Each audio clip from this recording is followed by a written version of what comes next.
Question 2. Diagram 1 show the step to use fire extinguisher in a laboratory, which not in correct order. Okay, so this is not a correct order. Which one start first and which one go the later part. So very good. The answer will be RQP. Okay, we can see the first thing, of course, we want to open the pin, right? Logically, we know that this number 1, open on, take out the pin. And then the second step is we want to place in the correct direction.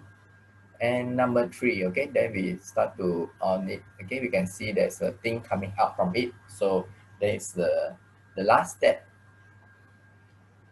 The fire extinguisher in diagram is suitable to be used to put fire in class D. State the type of the fire extinguisher. So in order to do this question, we need to know what is a class D. Class D, like we need to get at least some examples so that we know how to do this question. Class D is for reactive metal, probably like reactive metal, like maybe magnesium. So I just put here magnesium. Or another example is like sodium.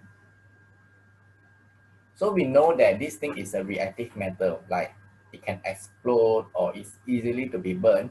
So we want to use we don't use liquid type, okay? We use the powder type, which is type D.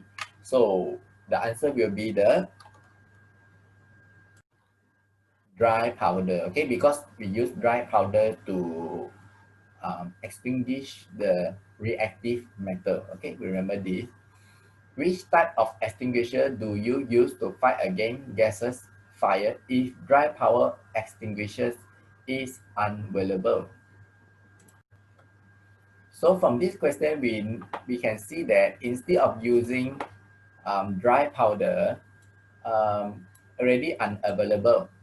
So, but we want to fight against combustible gases fire. Means the thing is already on fire, probably caused by gas, liquid gas, probably, for example, like your house, kitchen, suddenly, the thing explode and there's a liquid and gas. So which one we want to use?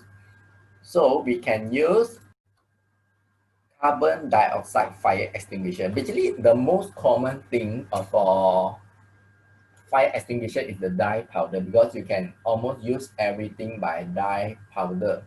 And for the carbon dioxide also, you can use almost everything. Okay, you can use, because it's the most, how to say, the most, every part you can use. Okay, almost all thing you can use.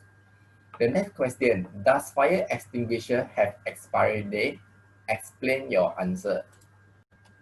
The answer is yes. Okay, fire extinguisher have expiry date, so that we can ensure it is in a good condition. So basically, if you look properly, I have an office. Then, if in order to operate the office, you need to put the fire extinguisher, and then the reason, because I'm scared the bomba people will come and check. Okay, they will come and check sometimes. Then if they check that your fire extinguisher is expired or you didn't put in the correct place, they will give you a summon. So I don't know how much the summon I haven't kena before. So if you next time when you got your own office, make sure you need to have fire extinguisher. You want to have a proper bomba license so that you won't kena summon. Okay, and yep, that's it for this video. And let's see you at the next video.